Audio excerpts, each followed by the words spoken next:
this is such a great resource happening here this morning. Holly Johnson, who is our General Sales Manager at LITE-FM, helped me kind of craft this program along with St. Alphonsus Women's Heart Care Clinic, and it's been a fun road. We're very passionate about it. And Holly, what I wanted to bring you over and kind of talk to you about, because you're Miss Aerobics, you're Miss Healthy, but something that happened with your blood work and heart health here recently. So tell me what happened with that. Well, you know, like you said, Miss Aerobics, I teach aerobics every single morning. I work out frequently. My husband tells me I burn the candle at both ends with like too much going on. Yes, so, you do. You are a crazy I play tennis, I teach yoga, I do all of this stuff.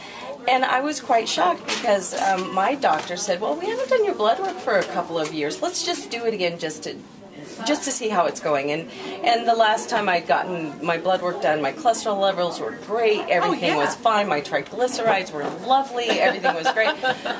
This time, though, it was kind of surprising because all of a sudden they came back and they said, your cholesterol has been elevated by almost 30 points. 30 points? 30 points. That's a little sad. So unfortunately, this fantasy that I have with cheese is going to have to go down a bit. But it was really surprising to me, and it brought a lot of issues forward to me about the importance of, of cholesterol. It's not just exercise. It's diet, cholesterol, checks, and even for me, being as what I like to think as healthy as I am. Yeah, you are healthy. I'm sorry. So where are the? So these are the risk factors for heart disease, and these are the traditional risk factors. And what we talk about is modifiable, meaning things that can be changed, and smoking is one of them, and it's a risk factor for men. These are the same as for men. Physical inactivity, being overweight or obese, and BMI. Are you guys doing BMI out there, or just waist circumference? Excellent. So BMI greater than or equal to 25.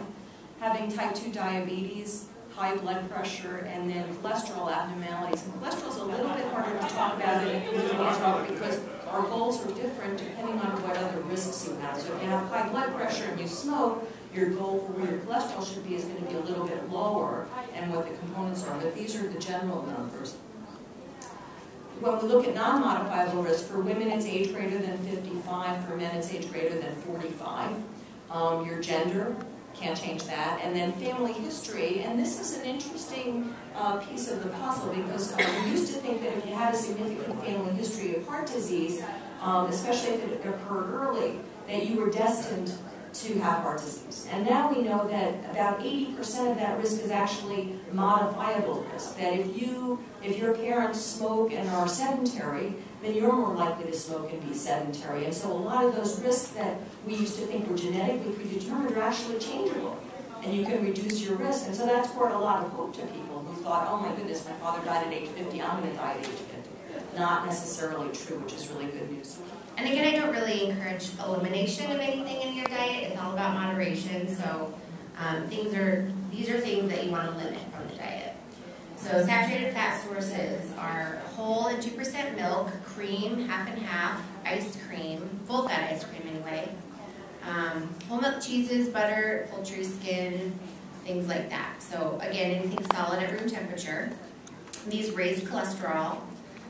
Some sources that are not going to raise the cholesterol are listed here. So coconut oil, cocoa butter, palm and palm kernel oils, things like that.